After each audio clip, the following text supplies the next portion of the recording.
దేవుని గణనామానికి మహిమ కలుగునుగాక.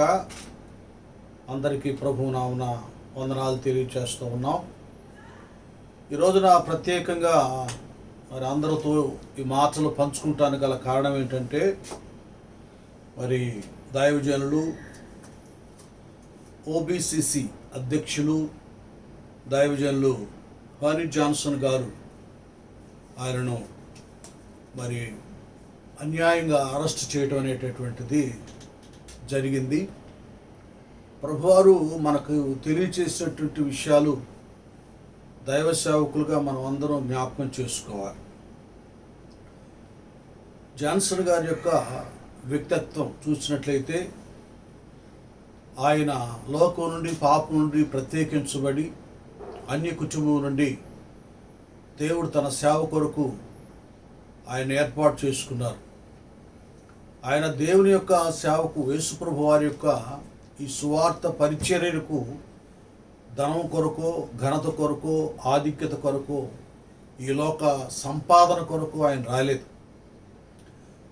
వారిని నేను ఏనాడు ముఖాముఖిగా చూడలేదు. కానీ వారి కార్యక్రమాలు, వారి సందేశాలు, సత్యానికి వ్యతిరేకంగా మాట్లాడుతున్నటువంటి వారితో ఆయన మాట్లాడే విధానం అది ఎలా ఉంటుందంటే, నాకు ఆ స్టెఫన్ను జ్ఞాపకం వస్తారు. అపోస్తుల కార్యగ్రంథంలో స్టెఫన్ మాటలు ఆయన మాట్లాడుతున్నప్పుడు చూడండి. అపోస్తుల కార్యములు మనం 6వ అధ్యాయంలో చూస్తే, స్టెఫను భక్తుల గురించి 6వ అధ్యాయము చూడండి. 6వ అధ్యాయము 10వ వచనం. మాటలాడుటయందు స్టెఫన్ గారు ఆత్మ పొందుకుని ఆత్మ ఆవేశముతో మాట్లాడుటయందు అతడు అగపరిచిన జ్ఞానమును అతనిని ప్రేరేపించిన ఆత్మను వారు ఎదిరింపలేకపోయిరి. చూసారా, అలాంటి ఆత్మజ్ఞానం కలిగినటువంటి వాడు, సత్యాన్ని సత్యంగా ఉన్నది ఉన్నట్లుగా బోధించేటటువంటి గొప్ప దైవజనుడు జాన్సన్ గారు. ఇంత ప్రయాసపడుతూ ఎవరిని ఒక రూపాయి ఆశించలేదు. ఈ నంబర్కి మీరు గూగుల్ పే చేయండి, లేక మీ విరాళాలు పంపించండి, మీ సహాయాన్ని అందించండి. నేను ఆయన కార్యక్రమాలను వీక్షిస్తున్నప్పుడు ఏనాడు ఆ నంబర్ కానీ, ఆ అకౌంట్ నంబర్ కానీ ఏవి కూడా కనపడవు. దేవుడు తనకిచ్చిన దానిలో దైవ పరిచర్యను చాలా హానెస్ట్గా చేస్తున్న మంచి దైవజనుడండి ఆయన. ఆయన ఎవరికి సమాధానం చెప్పడానికి పూనుకున్నా, ఎవరు వాక్యానికి, యేసయ్యకు వ్యతిరేకంగా మాట్లాడి దూషణకరంగా మాట్లాడినా, ఆయన మాట్లాడేటప్పుడు దానికి ప్రత్యుత్తరముగా సమాధానకరంగా మాట్లాడేటప్పుడు వాడు వీడని ఏ దూషణ మాటలు ఆ దైవజనుని నోట అస్సలు రావు. వందనాలు చెప్పడం, గారంటం చాలా మర్యాదపూర్వకంగా ఉంటాయి ఆయన విషయాలన్నీ. ఏదైనా సరి చేసేటప్పుడు చాలా మంచిగా మాట్లాడేటటువంటి ఆత్మజ్ఞానం కలిగినటువంటి వాడు ఆయన. ఇక్కడ స్టెఫన్ ఎలాగో మాట్లాడాడో ఆ మాటలను, ఆత్మను వారు ఎదిరింపలేదు. ఎవరు అప్పుడు ఆ రోజులు ఎదిరించలేదు. ఈయన కూడా సరైనటువంటి సమాధానాన్ని చేయకపోగా చూడండి, ఇక్కడ వీళ్ళేం చేస్తారు. ఇక వెంటనే ఇక్కడ 11వ వచనంలో చూడండి, ఆయన స్తపన విషయం ఏం చేశారు. అప్పుడు వారు వీడు మోషే మీదను దేవుని మీదను దూషణ వాక్యములు పలుకగా. అది చూసారా, అసలు ఇంత ఆత్మపూరుడైనటువంటి ఈ భక్తుడు స్టెఫన్ మోషే మీదను, ఎవరి మీద అంటున్నానా, దేవుని మీదను దూషణ వాక్యములను పలుకగా. చూడండి, లేని అన్ని కల్పించుకొని దూషణ మాటలను పలుకగా మేము వింటిమని చెప్పుటకు మనుషులను కుదుర్చుకొని. అది మేము విన్నాము. మోషేను గురించి, దేవుడి గురించి దూషణకరమైన మాటలని చెప్పి ఏం చేశారు? వీళ్ళు మనుషులను కుదుర్చుకున్నారు. చూడండి ఎంత భయంకరమైన సంగతో. ఇక్కడ వీళ్ళు ఏం చేశారు? మనుషులను కుదుర్చుకొని ప్రజలను, పెద్దలను, శాస్త్రులను రేపి అతని మీదకి వచ్చి అతన్ని పచ్చుకొని మహాసభ యొద్దకు తీసుకొని పోయి అబద్ధపు సాక్షులను నిలబెట్టిరి. అబద్ధపు సాక్షులను నిలబెట్టారు. ఇక్కడ ఆత్మతో స్తెఫనును దైవాత్మ ప్రేరేపించగా ఆయన మాట్లాడుతున్నప్పుడు అతని మాటల యందును అతడు అగపరిచిన జ్ఞానమును అతను ప్రేరేపించిన ఆత్మను వారు ఎదిరింపలేక ఇదిగో ఈ యొక్క అబద్ధ సాక్షులను ఏర్పాటు చేసుకున్నారు డబ్బులు ఇచ్చి. చూడండి ఎలాగుంది. అని మహాసభ ఎదుటికి ఈడ్చుకుని వెళ్ళి ఏం చేశారు నాయన? ఇతడు ఆ మనుషు సాక్షులను నిలబెట్టిరి, అబద్ధం సాక్షులు నిలబెట్టిరి. వారు ఈ మనుషుడెప్పుడును ఈ పరిశుద్ధ స్థలమునకును మన ధర్మశాస్త్రం విరోధముగా మాట్లాడుతున్నాడని కదా ద్వేషించి దూషించి ఆయన రాళ్లతో కొట్టి ఏమండి చంపారు స్టెఫన్. ఇంత భయంకరం అన్నమాట. కాబట్టి జాన్సన్ గారు ఆ జ్ఞానం దైవాత్మ చేత తను మాట్లాడే మాటలన్నీ కూడా వాస్తవాలు. ఏ అబద్ధము, అన్యాయం, అక్రమం అసలు కనబడదు. ఆయన కూడా అన్ని గ్రంథాలు, బైబిలే కానీ మరి ఏ గ్రంథమే కానీ క్షుణ్ణంగా పరిశోధించి పరిశీలన చేసి, ఎందుకంటే ఆయన మాట్లాడే ప్రతిసారి దేనికి సంబంధించిన ఆ వాదన జరుగుతుందో ఆ గ్రంథాన్ని తెచ్చి అక్కడ పెట్టి ముందు అది మాట్లాడి ఆ మాటల ప్రకారంగానే ఆయన మరి దానిని హెచ్చరించేవాడు. వ్యతిరేకంగా ఏం చేసేవాడు కాదనమాట. అంత జ్ఞానం, అంత ఆత్మీయత కలిగినటువంటి వాడు జాన్సన్ గారు. ఆయన ఎదిరించలేక ఇదిగో వీళ్ళు ఎట్లాగ చేశారో అలాగ ఆయన విషయంలో చేయటం జరిగిందండి. ఆయనను దేవునికి స్తోత్రం. తర్వాత ఏదో ఉన్నతంగా దేవుడు తన దాసుని గొప్ప సాధనంగా ఇప్పుడు మన తెలుగు రాష్ట్రాల్లోనే ఇక భారతదేశం అంతా ఇంటర్నేషనల్ వైడ్లో అనేక దేశాల్లో ఒక ఉన్నతమైన స్థితిని, స్థానాన్ని ఒక మంచి వక్తగా దేవుడు వాడుకోబోతున్నాడు. ఎందుకంటే ఇప్పుడు ఒకటి కాదు, ఇద్దరు కాదండి, లక్షల మంది, కోట్ల మంది, ఇంకా చెప్పాలంటే కోట్ల మంది భక్తులు ఆ దైవజనుని కొరకు ప్రార్థన చేస్తారు. అది ప్రార్థన చేస్తున్నారు. ఇది నేను వినిన వెంటనే ఈ ఆగస్టు 17వ తారీఖు రాత్రి వేళ వారిని తీసుకెళ్ళినటువంటి సంగతి, అరెస్ట్ చేసిన సంగతి వినిన వెంటనే అప్పటి నుంచి దైవ సన్నిధిలో నా వ్యక్తిగత ప్రార్థన, మరి కొందరు దైవ సేవకులు చెప్పినప్పుడు వాళ్ళు కూడా ప్రార్థన చేయటం, ఇదంతా జరుగుతూనే ఉంది.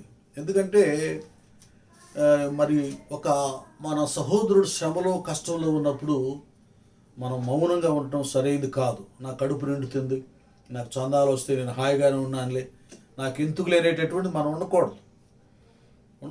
నేను ప్రతి వారు మాట్లాడే ప్రతి ఒక్కరూ ప్రభుత్వానికి వ్యతిరేకంగా, లేక పోలీస్ డిపార్ట్మెంట్ వారికి వ్యతిరేకంగా, న్యాయస్థానానికి వ్యతిరేకంగా మాట్లాడాలి, తిరుగుబాటు చేయాలని ఎవరేం చెప్పడం లేదండి. ప్రతి ఒక్కళ్ళు మనం క్రీస్తు ప్రేమ ఎరిగినటువంటి వారం ఏమండి. క్రీస్తు ప్రభువుల వారి యొక్క భక్తులు మాత్రమే కాకుండా దేశభక్తులు, మన దేశ క్షేమం కొరకు, అభివృద్ధి కొరకు, దీవెన కొరకు ప్రతి క్రైస్తవుడు కూడా తన అనుదిన ప్రార్థనలో మొదటగా చేసేది ఏంటంటే ఏమండి, చిన్నప్పుడు మనం స్కూళ్ళలో ప్రతిజ్ఞ చేసినట్టుగా మొట్టమొదటిగా దేశ క్షేమం కొరకు మనం ప్రార్థన చేస్తాం, అధికారుల కొరకు మనం ప్రార్థన చేస్తాం. ఎందుకంటే మనకు అది మనం ఒట్టొట్టుగా మనం కల్పించే మాటలు కాదు కదండి. తిమోతి పత్రికలనేనా తిమోతి పత్రికలనేనా రాజుల కొరకు, అధికారుల కొరకు ప్రార్థన. చూడండి, తిమోతి పత్రిక వెళదాం, అక్కడ ఎలాగుందో ఆ విషయాలు మనకు చక్కగా కనబడుతుంటాయి. అక్కడ ఏం చెప్తున్నారంటే పౌలయ్య, ఆయన గొప్ప భక్తుడు, తిమోతికు రాసిన మొదటి పత్రిక 2వ అధ్యాయంలో ఏమండి మాకు గ్రంథంలో మా ప్రభువారు తెలియచేసిన విషయాలు రాజుల కొరకును అధికారులందరి కొరకును విజ్ఞాపనలను ప్రార్థనలను యాచనలను కృతజ్ఞతాస్తుతులను చేయవలనని హెచ్చరించుచున్నాను. అది చూసారా?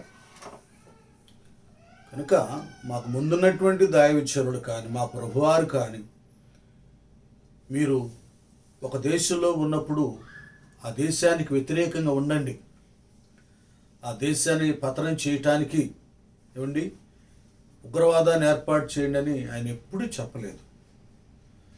యేసుప్రభు వారి గెత్సేమనే వనంలో మరి ఆ రోమా సైనికులు వచ్చి ఆయన బంధించినప్పుడు ఒక శిష్యుడు ఆవేశంతో కత్తి తీసుకొని ఒక సైనికుడి యొక్క చెవును నరికినప్పుడు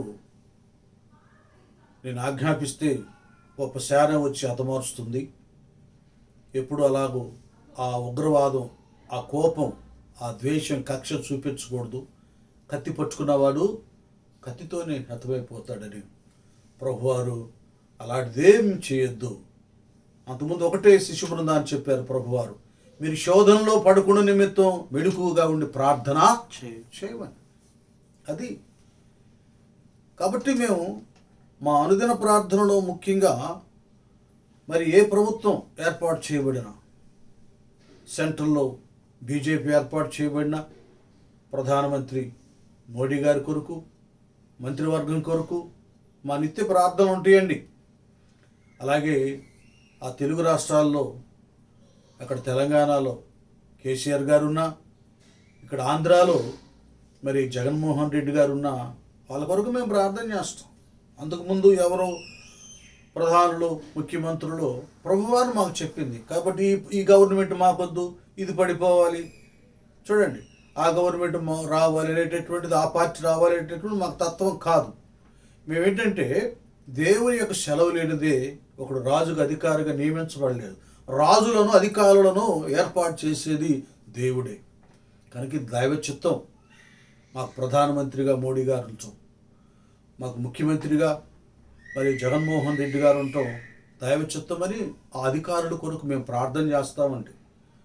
దేశ క్షేమం కొరకు, సంరక్షణ కొరకు మేము ప్రార్థన చేస్తాం. మా దేశంలో ఏ వ్యాధులు, బాధలు, ఉగ్రవాదం ఉండకుండా చేయనాయనని మా విజ్ఞాపన మేము చేస్తాం. అలాగే మరి మన ప్రియులు ఓబీసీసీ డైరెక్టర్ అధ్యక్షులు జాన్సన్ గారు కూడా అలాంటి ప్రార్థనా పరుడు, దేశ క్షేమాన్ని కోరుకునేది. ప్రభువారు తమ పైన పెట్టినటువంటి ఆత్మల భారం ఎవరు కూడా నరకానికి వెళ్లకుండా నిత్య జీవానికి వారసులు అవ్వాలని యేసుప్రభు వారి యొక్క ఆ శాంతి సందేశాన్ని అందించి అనేక మంది ఆయన సువార్త చెప్పినప్పుడు, ఆయన బోధించినప్పుడు ఏమండి చాలామంది మారిపోయి ఉండవచ్చు కదా. త్రాగుబోతులు మారి ఉండొచ్చు, అక్రమంగా అన్యాయంగా బ్రతుకుతున్నటువంటి వారు క్రమమైనటువంటి దైవ మార్గానికి వచ్చి నీతిమంతులుగా తీర్చబడినటువంటి వారు ఉన్నారు. ఇలాగున ఆయన సమాజానికి, దేశానికి దీవెనకరమైన వ్యక్తి, శాంతి దూతే కానీ ఆయనకి ఏది వ్యతిరేక ఏమాత్రం కూడా కానే కాదు. కాబట్టి మన వంతుగా మనం చేయవలసినటువంటి ఏంటంటే, మీ అందరికీ తెలిసిన విషయమే, అపోస్తులు అందరూ కూడా ఆ శ్రమలు అనుభవిస్తున్నప్పుడు సువార్త విషయంలో, ఇది ఇప్పటి నుంచి కాదు, పూర్వం నుండే భక్తులను, ప్రవక్తలను హింసించారు, దూషించారు, చెరసాల్లో వేశారు అని తెలియచేస్తున్నారు. అలాగే మనం అందరికి తెలిసినటువంటి సంఘటనే ఇప్పుడు మనం చేయవలసినటువంటి విషయం. నెహెమ్యా గ్రంథంలో 1వ అధ్యాయంలో మనం చూస్తే, నెహెమ్యా గ్రంథం 1వ అధ్యాయము అక్కడ మనం చూసినట్లయితే అప్పుడు పరిస్థితులు, నెహెమ్యా అనబడేటటువంటి ఆ గొప్ప భక్తుడు చక్కగా రాజు కొలువులో ఉన్నతంగానే ఉద్యోగం చేసుకుంటున్నాడండి. నెహెమ్యా గ్రంథం 1వ అధ్యాయంలో మనం చూస్తే చూడండి, అకల్యా కుమారుడైన నెహెమ్యా యొక్క చర్యలు 25వ సంవత్సరంలో కిస్లేపు మాసమున నేను షూషాన్ కోటలో ఉండగా, షూషాన్ అనబడే కోటలో రాజు కొలువులో ఏమండి అర్తహస్త అనేటటువంటి రాజు ఆ యొక్క పాలనలో ఈయన అక్కడ మరి ఆ రాజుకు గిన్నెను పాత్రను అందించేటటువంటి ఒక రాజు ఉద్యోగస్తుడిగా ఉన్నాడు ఈ నెహెమ్యా.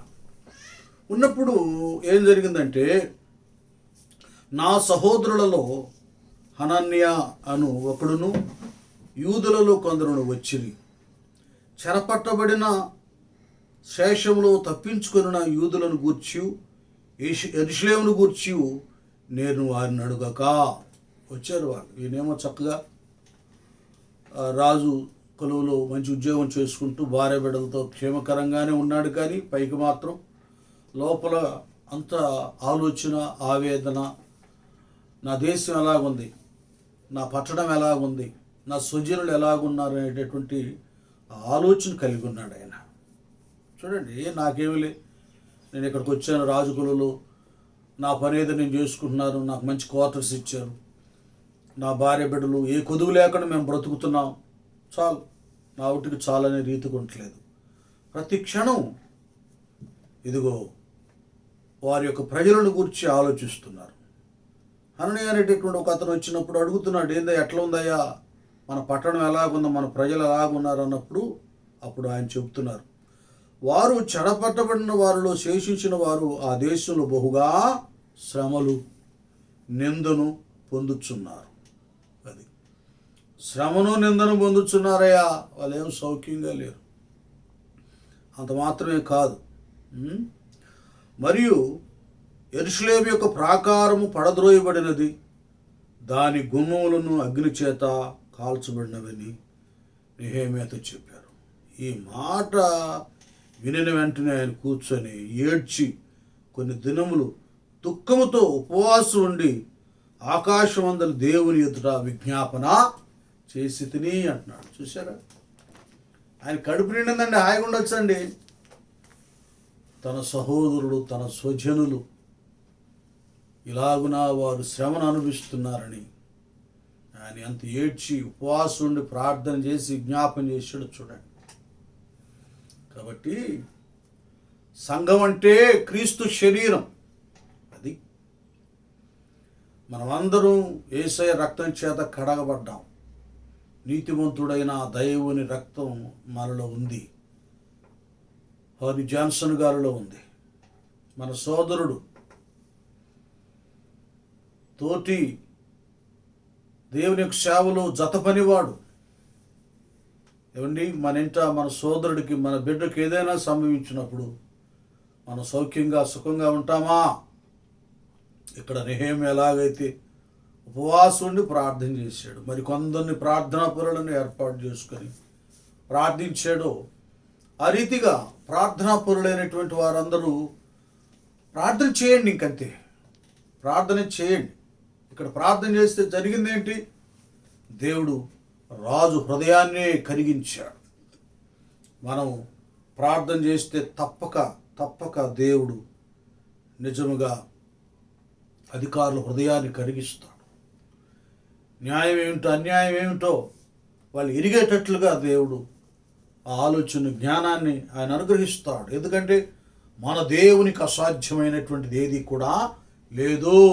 అది షాలేం బ్లెస్సింగ్ మినిస్ట్రీస్ డైరెక్టర్గా నేను చెప్పేది ఏంటంటే, దేవుని యొక్క బిడ్డల ప్రార్థన శక్తివంతమైనది.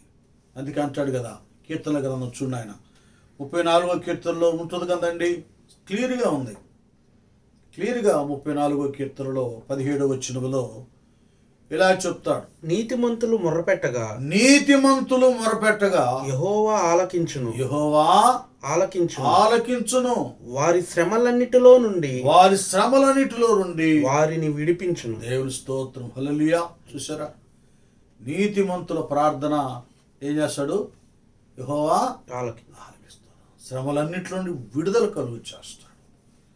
ప్రభు రక్తం చేత కడగబడిన ప్రతి భక్తుడు, ప్రతి నీతిమంతుడు ప్రార్థన చేస్తే తప్పక దేవుడు ఆలకిస్తాడు. మన ప్రియులు దైవజనులకు విడుదలను కలుగా చేస్తాడండి. ఎందుకంటే పేతురు కూడా పేతురు రాసినటువంటి పత్రికలో చాలా ధైర్యపరుస్తున్నాడు. సంఘ బిడ్డలను మొదటి పత్రిక అక్కడ మనం చూస్తే అక్కడ కూడా ప్రార్థనా శక్తి, దేవుని శ్రమలు.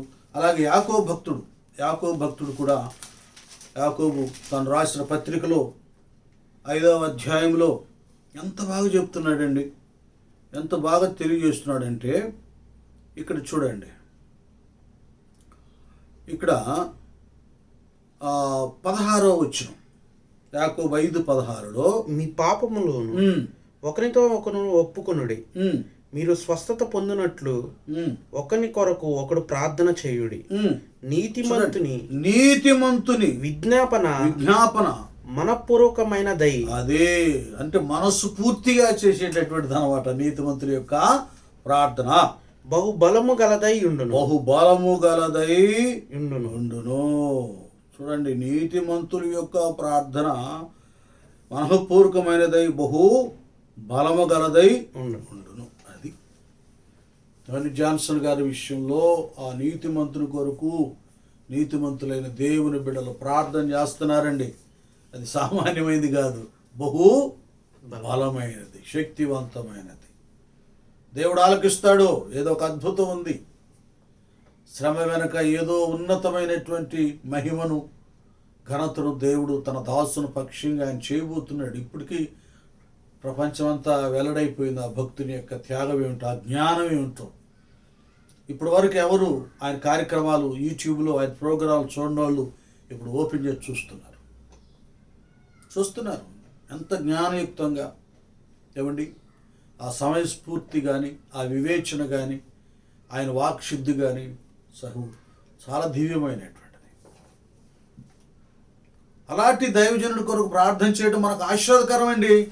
అది ఎవరు మౌనంగా ఉండొద్దు. ప్రార్థన పరులు, ప్రార్థన యోధులు, విజ్ఞాపన కన్నీటి అనుభవం కలిగినటువంటి వారు నెహెమ్యా వలె కన్నీరు విడిచి ప్రార్థన చేయండి. ఇంకా అక్కడికి వెళ్ళండి, వైజాగ్లో అయ్యగారు ఆ కుటుంబం దగ్గరికి వెళ్ళండి.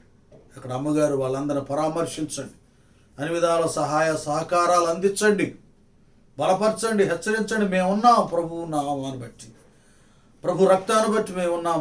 మీ రక్త సంబంధం, ప్రభు రక్త సంబంధం మేమున్నాం, దిగులు పడొద్దు. అయ్యగారు విడుదల అవుతారు. అధికారులేమి, న్యాయాధిపతులేమి, పోలీస్ డిపార్ట్మెంట్ వారేమి, న్యాయం ఏమిటో వాళ్ళు తెలుసుకుంటారు. వాళ్ళకి యథార్థత అర్థమవుతుంది. దేవుడు వాళ్ళతో మాట్లాడతాడు, దేవుడే వాళ్ళని సంధిస్తాడు. ఎందుకంటే మనం మాట్లాడితే ఏదో ఒక అందులో మాటలో ఒక మాటను తీసుకొని దాన్ని వక్రీకరించి కదా, ఇది వ్యతిరేకమైనటువంటి విమర్శ వాళ్ళకి రావచ్చు, హేట్ చేయొచ్చు. దేవుడు మాట్లాడితే ఎవరు కూడా ఎదిరించలేరు. ఇంకంతే. ఆయన మాటల్లో శక్తి ఉంది, బలం ఉంది. ఇప్పుడు ఉదాహరణకి ఆ పాపం స్త్రీని తీసుకొచ్చి యేసే దగ్గర పడేశారు. బోధకుడా, మరి ఈమె పాపం చేస్తున్నప్పుడు ఇట్లా రెడ్ హ్యాండెడ్గా పట్టబడింది. ఈ పాపం చేస్తే మోషే ధర్మశాస్త్ర ప్రకారం రాళ్లతో కొట్టి చంపాలి కదా, మరి నీవేమంటావు? కొట్టండి అంటే ఇప్పుడు దాకా అందరూ దయామయుడు అంటున్నారు. చూసావా ఎంత కఠినుడో అనవచ్చు, విమర్శించవచ్చు. ఎందుకు కొట్టేది, తిట్టేది ఎందుకు, కొట్టదు అంటే చూసావా మోషే ధర్మశాస్త్రాన్ని వ్యతిరేకిస్తున్నాడు. ఇట్లా మానవుడు అతి తెలివి చూపిస్తుంటాడు. ఏదో సామెత ఉంది, కాలికేస్తే కీలికేస్తే కాలికి అన్నట్లు. మన మాటల్లో ఏదో ఒకటి తీసి రివర్ట్ చేయొచ్చు. దేవుడు మాట్లాడితే అప్పుడు అన్నాడు ప్రభువారు, మీలో వచ్చిన వారందరిలో పాపము చేయనివాడు ఎవడో మొదట రాయేసినాడు. ఆయన మీలో అనగానే ప్రతి వారి హృదయం కదిలిపోయింది. ఎవరెవరు ఏ సంఘటనలు, ఏ సందర్భంలో, ఏ సమయంలో పొరపాటులు, తప్పులు, దోషాలు, లోపాలు కలిగి ఉన్నారు అవన్నీ జ్ఞాపకానికి వచ్చింది. ఆయన మాట్లాడితే కదిలించబడతారు, వాస్తవానికి వస్తారు. కాబట్టి చిన్నగా అందరూ రాళ్ళు కింద పడేసి వెళ్ళిపోయారు. దేవుడు మాట్లాడాలి అందరితో. మనం చేయవలసింది అది.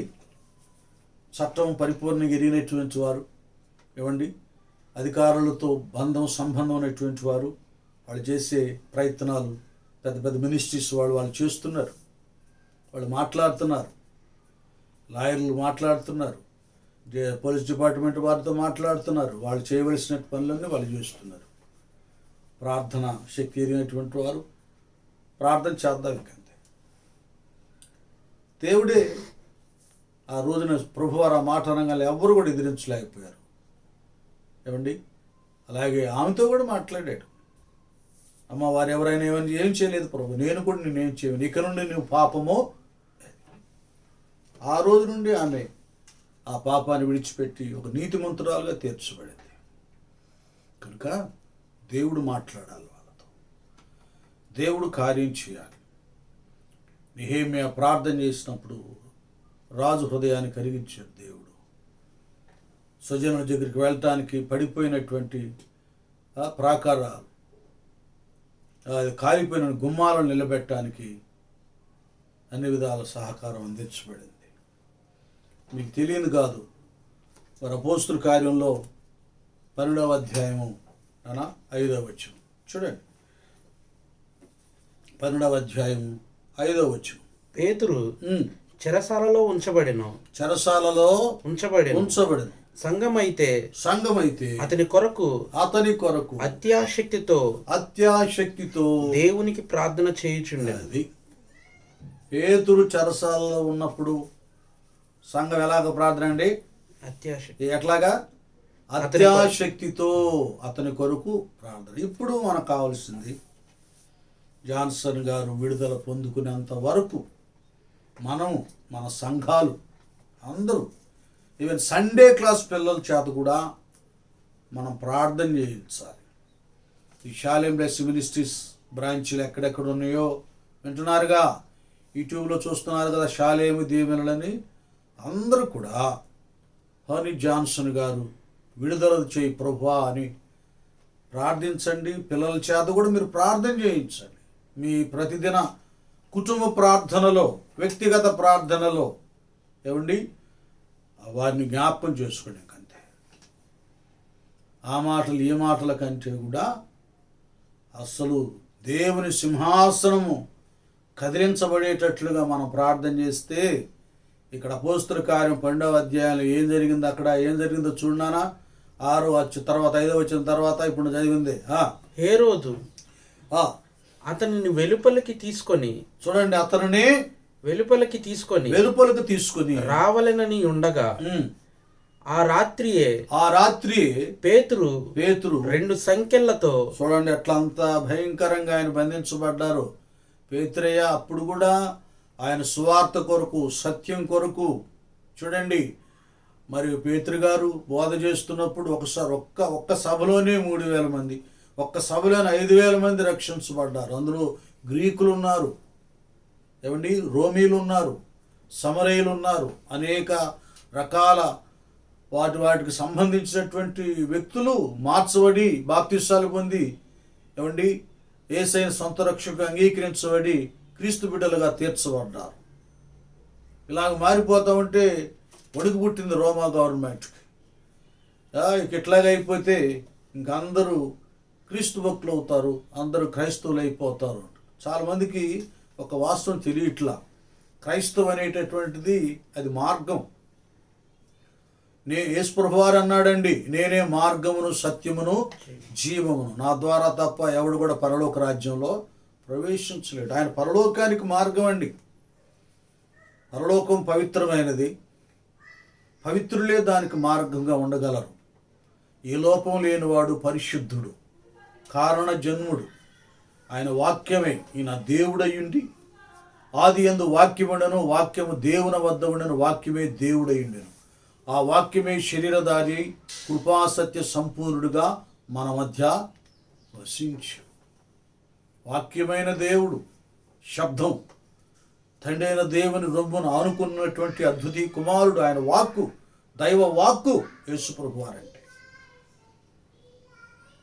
ఆయన శరీరం ధరించడానికి కూడా కారణం సర్వమానవాళి యొక్క పాపాన్ని పరిహరించడానికి ఒక పరిశుద్ధుడైనటువంటి వారిని రక్తం చిందించాలి. ఎవరు పరిశుద్ధులు? అందరూ జన్మ కర్మ పాపాలతో ఉంటే ఏ పాపం లేనటువంటి వాడు కేవలము నరుడు కొరకు నరుడుగా అవతరించిన వాక్యమైన దేవుడు. ఏమండి, వాక్యమైన దేవుడు.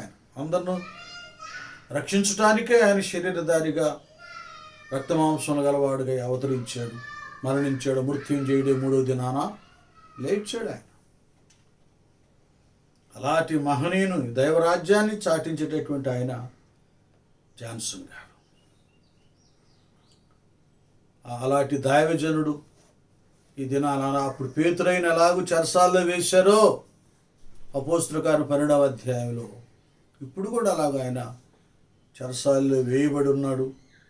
అయితే సేవకులంగా అప్పుడైతే 100 మంది ఉండొచ్చు, ఇప్పుడైతే ప్రపంచం అంతా కోట్ల మంది ఉన్నారు కదా. నంబర్ 1 స్థానంలో ఉంది క్రీస్తు భక్తి జనం. కనుక మనం అప్పుడు పేతురు గారి కొరకు సంఘం ఎలాగూ అత్యాశక్తితో ప్రార్థన చేసిందో ఇంకెవరెవరితో అక్కడ మాట్లాడాల. ఏం జరిగిందో చదువునాను. ఆ రాత్రియే పేతురు 2 సంఖ్యలతో బంధింపబడి ఇద్దరు సైనికుల మధ్య నిద్రించుచుండెను. చూడండి, చాలా పకడ్బందీగా ఉంది. ఆయన కూడా అట్లాగే బంధించారు, అయ్యగారిని బంధించినట్లుగానే. మరియు కావలివారు తలుపు ఎదుట చెరసాల కాచుకొనుచుండిరి. ఇదిగో ప్రభువు దూత అతని దగ్గర నిలిచెను. అతడుండిన గదిలో వెలుగు ప్రకాశించెను.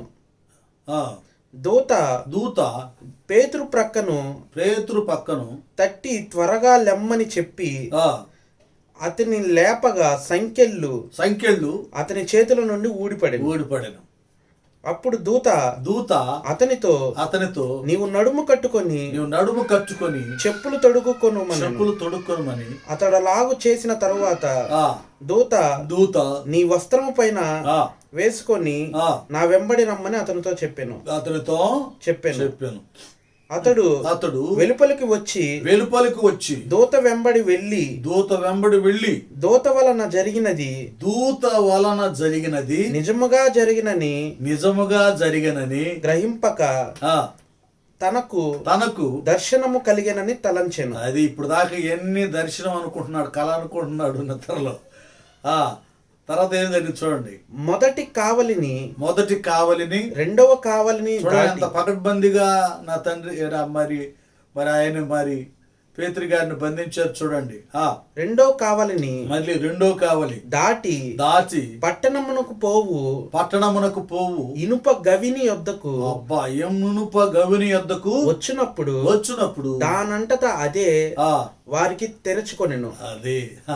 అది కూడా ఇనపది గేట్ కూడా దానంతట అదే తెరుచుకొని వారు బయలుదేరి ఒక వీధి దాటిన వెంటనే వీధి దాటిన తర్వాత దూత అతనిని విడిచిపోయాను. అది పేతురుకి తెలివి వచ్చి ప్రభువు తన దూతను పంపి, అదండి ఈ విషయం. ప్రభు ఏం చేశాడు? తన దూతను పంపి హేరోదు చేతిలో నుండి యూదుల ప్రజలు నాకు చేయనుద్దేశించిన వాటన్నిటి నుండి నన్ను తప్పించి ఉన్నాడని ఇప్పుడు నాకు నిజముగా తెలియనని. అది అప్పుడు తెలిసిందండి, దేవుడే తన దూతని పంపించాడు. ఎట్లా పంపించాడు దేవుడు? సంఘమంతా అత్యాశక్తితో ప్రార్థన చేస్తే దేవుడు తన దూతని పంపించి పేతురు గారిని చెరసాల నుండి విడుదల కలుగు చేశాడు. కాబట్టి సర్వశక్తి గల దేవుడు మన పక్షంగా ఉన్నాడు. ఈ శ్రమలు, నిందలు, అవమానం అనబడేటటువంటిది పాత నిబంధన కాలం నుండి ప్రవక్తల్ని, దైవజనులను, యాజకులను, సత్యాన్ని బోధించేవారిని ఇర్మియానేశారా, యెషయాను కదా హింసించారా? ఇవన్నీ అనేక మంది ప్రవక్తలను హింసించారు. ఏలియా, ఎలీషా లాంటి వారు రోషం గలవారు కనుక యెజబెలు, ఆహాబు రాజు రాణిగా ఉన్న దినాల్లో ఆయన ఎదురు తిరిగాడు. ఇంకంతే, భయపడలేదు, సవాల్ చేశాడు, యెహోవాయే నిజదేవుడని నిరూపించాడు. ఇలాగో రోషం కలిగినటువంటి వారు ఆ దినాల్లోనే కాదు, తర్వాత మనం అపోస్తల కార్యగ్రంథంకి వచ్చలేకే రోషం కలిగినటువంటి ఆయన స్తెఫను కనపడుతున్నాడు. రోషం కలిగినటువంటి ఆయన పౌలు కనబడుతున్నాడు. ఆయన చట్టం కూడా ఎరిగిన ఆయన కనుక ఒక చిన్న ఆ విషయం చేశాడండి. నాన్న అపోస్తలుడు ఒక్కటి చదువుకొని ముగించుకున్నాం. అపోస్తలుల కార్యం 16వ అధ్యాయంలో మనం 35 నుంచి చదివితే ఆయన తీసుకెళ్ళి పౌలు శీలను చెరసాలలో వేశారు కదండి, బెత్తాలతో కొట్టారు, బొండకు బిగించారు. వాళ్ళ రాత్రి వేళ మరి పౌలు శీలలో కీర్తనలతో కదా ఆ పాటలు పాడుతూ కీర్తనలు పాడుతూ ప్రార్థన చేస్తున్నారు. చెరసాల పునాదులు కదిలినాయండి. కదిలిన తర్వాత అక్కడ అద్భుతం ఏంటంటే, నేను అనుకున్నాను ఐ థింక్ మరి జాన్సన్ గారు, హోనీ జాన్సన్ గారు చెరసాల్లో ఉన్నారు కదండి. ఇప్పటికి చాలామందికి ప్రభువుని గుర్చి స్వార్థ ఆయన ఏమై ఉన్నాడో తెలియజేసి ఉంటారు. నేను ఈ మాటలు ఎందుకు చెబుతున్నానంటే, మరి అంతకు మునుపు విజయ్ కుమార్ అనేటటువంటి ఒక దైవజనుడు కూడా అరెస్ట్ చేశారు. చేసినప్పుడు వారు అనేక మంది పోలీసు వారికి ఆయన స్వార్థ ప్రకటించినట్లుగా ఆయన సాక్ష్యం చెప్పాడు, తెలియజేసినట్లుగా. ఎందుకంటే దైవ సేవకులు ఎక్కడున్నా వ్యర్థంగా ఉండండి, ఎక్కడున్నా కూడా ఆ సువాసన వెదజల్లబడుతుంది కనుక సువార్త వాళ్ళకి ప్రకటించి ఉంటాడు. నేను అనుకుంటున్నాను పౌలు శీలను చెరసాలలో వేసి అంత బెత్తాలతో కొట్టి ద్వేషించినటువంటి చెరసాల నాయకుడే ఒక అద్భుతమైన ఉపకారం ఇక్కడ కలిగింది. అక్కడ చెరసాల పునాదిలో దిగి కదిలి ఆ అందరూ సంఖ్యలు విడిపోయిన తర్వాత చెరసాలలో ఉన్న ఖైదులు పారిపోయారనుకొని కత్తితో పొడుచుకొని చావాలనుకున్నాడు చెరసాల నాయకుడు. పౌలయ్య ఆపాడు, అయ్యా నువ్వు ఏ హాని చేసుకోదు, అందరూ ఇక్కడే ఉన్నారు, పారిపోదారని చెప్పి ఆయనతో మాట్లాడినప్పుడు ధైర్యపడి నిజంగా మరి ఈ పౌలు శీలను అనబడేటటువంటి వారి దేవుడే దేవుడు, ఈయన ద్వారా రక్షణ కలుగుతుంది ఎరిగి ఆ రాత్రి వాక్యం విని ఇవ్వండి ఆ ఇంటి వాళ్ళందరూ చెరసాల నాయకుడు కుటుంబం అంతా కూడా రక్షించబడ్డారండి. ఎవరు కొట్టి తిట్టారో ఇవ్వండి ఆయనే మరి పౌలు శీలలకు ఆతిథ్యం ఇచ్చాడు, భోజనం పెట్టాడు, వాక్యం విన్నాడు, బాప్తిసాలు పొంది రక్షించబడ్డారు. ఇంకా ఆయన యొక్క చెరసాలలో విడుదల చేయాలని న్యాయాధిపతులు పంపినప్పుడు ఆ మాటలు చుట్టూ ఎలా ఉన్నాయో ఇప్పుడు లా ప్రకారం వెళ్ళిపోయాడు. ఇక్కడ ఉదయమైనప్పుడు న్యాయాధిపతులు ఆ మనుషులను విడుదల చేయమని చెప్పుటకు బంటులను పంపిరి. అది ఇక న్యాయాధిపతులు ఏం చేసి విడుదల చేయమని బంటుల్ని పంపించారు. చెరసాల నాయకుడి మాటలు పౌలునకు తెలిపి మిమ్మల్ని విడుదల చేయమని న్యాయాధిపతులు వర్తమానం పంపి ఉన్నారు కనుక మీరిప్పుడు బయలుదేరి సుఖముగా పొండని చెప్పాను. అది ఇక మరి న్యాయాధిపతి చెప్పాడు కాబట్టి మీరు వెళ్ళిపోండి అని వాళ్ళు చెప్పడం జరిగింది. ఆ బంట్లు వచ్చి లేకపోతే సైనికులు లేకపోతే ఆ పోలీసు వాళ్ళు అనుకోండి వచ్చి వెళ్ళిపోమన్నప్పుడు పౌలయ్య ఏమంటాడో చూడండి. అయితే పౌలు వారు న్యాయము విచారింపకయే. అది చూడండి, చట్టానికి వెళ్ళిపోయాడు ఆయన. ఏంటంటే అనేక విద్యల్లో ప్రావీణ్యత కలిగిన వాడు, అనేక శాస్త్రాలు చదివినటువంటి వాడు, ఒకప్పుడు సౌలుగా ఉండి క్రైస్తవ్యాన్ని హింసించినటువంటి వాడు. ప్రభు మాట్లాడిన తర్వాత సౌలు పౌలుగా మారిపోయాడు. క్రూరంగా ఉన్నవాడు సాధువుగా మారిపోయాడండి. మారిపోయిన తర్వాత చట్టం ఎరిగినవాడు కదా. ఇప్పుడు చెప్తున్నాడు ఏమంటాడా, రోమీలమైన మమ్మును బహిరంగంగా కొట్టించి చెరసాలలో వేయించి ఇప్పుడు మమ్మును రహస్యముగా వెళ్ళగొట్టుదురా మేము ఒప్పము. అది చూసారా, అక్కడ కూడా కొంతమంది అయితే అంటారు మనకెందుకండి, అది ఎందుకు, ఇది ఎందుకు, కోర్టులు ఎందుకు, పోలీస్ స్టేషన్లు ఎందుకంటే చట్టం ఉంది. ఆయన రోమ పౌరహక్కు కలిగి ఉన్నాడు ఆ దినాల్లో. అలా చేయకూడదు. ఆయన మన భారతదేశంలో పుట్టి పెరిగాం, ఈ దేశ పౌరహక్కు మనం కలిగి ఉన్నాం. మనం ఓటేస్తేనే ఈ కులమని మతమని కాదు, ఒక కులానికి ఒక వర్గానికి చెందిన వాళ్ళు అయితే ప్రధానమంత్రి అవ్వలేదు, లేకపోతే ఇక్కడ ముఖ్యమంత్రి అవ్వలేదు. మనందరూ ఓట్లు. ఎవరికి ఇష్టం వచ్చిన దేవుళ్ళు దేవతలను వాళ్ళు పూజలు పురస్కారాలు చేసుకుంటారండి, ఆరాధన చేస్తారు, ప్రాణపాయంగా ఎంచుకుంటారు. వాళ్ళే మాకు కావాలని ఏ మాట అన్నా కూడా సహించలేరు. ఆ దేవుని భక్తిలోనే ఉంటారు. ఏమండి, పౌలయ్య ఊరుకోలేదు. ఏ జడ్జిమెంట్ ఏమి లేకుండానే సాడుకు తీసుకొచ్చి కొట్టి చెరసాలు వేసి సాడుకు పంపిస్తారని లేక వాళ్ళు బతిమలాడుకున్నారు. కనుక ఈ చట్టం ఎరిగినటువంటి వారు మనలో చాలామంది ఉన్నారు. ఆ సంస్థలకు చెందినటువంటి వారు దైవజనులు, వాళ్ళు చట్ట ప్రకారంగా పోరాడుతున్నారు. చట్టానికి అనుకూలంగా ఆ చట్ట నియమంలోని కట్టడాలకు నియమంలోనే పోరాడుతున్నారు. కానండి ఇదేమాత్రం దేశానికి, ఆ డిపార్ట్మెంట్ వారికి, అధికారులకు వ్యతిరేకమైనది ఏమాత్రం కూడా కాదండి. మా ప్రభువు అది మాకు చెప్పలేదు. తిరుగుబాటు చేయాలని, ఉగ్రవాదం చేయాలని ప్రేమించమన్నాడు. అదే ప్రేమతో జాన్సన్ గారు ఉన్నారు. ఆయన విడుదల చేయాలని అదే ప్రేమతో భక్తజనం అంతా కూడా రిక్వెస్ట్ చేస్తూ ఉంది ప్రభుత్వాన్ని. ఏమండి, డిమాండ్ కమాండ్లు కాదు. చట్టాన్ని తీసుకొచ్చినప్పుడు అది నియమం ప్రకారం కానప్పుడు అది డిమాండ్ కమాండ్గానే ఉంటుంది. ఇక్కడ అదే చేస్తే వాళ్ళు బ్రతిమలాడి పౌలైని బ్రతిమలాడుకొని అప్పుడు పంపించారు. ఆయన వెళ్ళటం జరిగింది. ఒకవైపు చట్ట ప్రకారం పోరాడుతున్నారు. ప్రార్థన శక్తి కలిగిన మనం ప్రార్థన చేసి ప్రభువుని అడుగుదాం. ప్రార్థన ద్వారా పేతురు గారు చెరసాలలో ఉన్నప్పుడు సంఘ ఆసక్తితో ప్రార్థన చేసినప్పుడు సంఘం దేవుడు సింహాసనం కదిలించబడింది. ఆ ప్రార్థన ఆలకించిన దేవుడు తన దూతను పంపించి పేతురు గారిని చెరసాలను విడుదల చేశాడు. మనం ప్రార్థన చేద్దాం. మన వంతుగా చట్ట ప్రకారం ప్రయాసపడే వాళ్ళు ప్రయాసపడుతున్నారు. వాళ్ళు చేయవలసిన చేద్దాం. సాధ్యమైతే ఇంకేమైనా వారు ఏమి కోరుకుంటారు, మనకు పైనున్నటువంటి దైవజనులు, నాయకులు, వాటిలో మనం ఏకీవిద్దాం. నాది కాదు అన్నట్టు ఉండొద్దండి. నాది మన తమ్ముడు, నా తమ్ముడు జాన్సన్, నానా లేకపోతే మా అన్న, మా సహోదరుడు అని. ఎందుకంటే న్యాయం కొరకు పోరాడేవాడు కనుక ఆయన ఏకీవిస్తే మనకు ఆశీర్వాదం. ఆయన విడుదల అవ్వాలి. భార్య బిడ్డలతో, సంఘంతో, దేవుని పిల్లలందరితో ఆనందంగా ఉండాలి. దేవుని ఘనపరచాలి. ఇంకా సువార్త ప్రకటించాలి. దేవుని ఘనమైన సాధనంగా వాడబడాలి. అపోస్తులు, శిష్యులు, అపనిందలు, హింసలు. అపోస్తులు, శిష్యులు, అపనిందలు, హింసలు అన్నిటి భరించిరి, అన్నిటి భరించిరి, ఆత్మలను రక్షించిరి.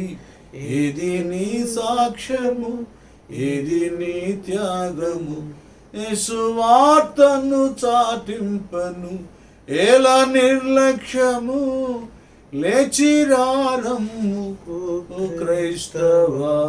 ప్రార్థన చేసుకున్నాం నానా. అందరూ కూడా తర్వాత మీ వ్యక్తిగత కుటుంబ సంఘ ప్రార్థనలు మరి హనీ జాన్సన్ గారి గురించి, ఓబీసీసీ అధ్యక్షుల వారి గురించి, హనీ జాన్సన్ గారి గురించి మీరు ప్రార్థన బాగా చేయండి. ప్రార్థన. పరమ తండ్రి, మీకే స్తోత్రాలయ్యా.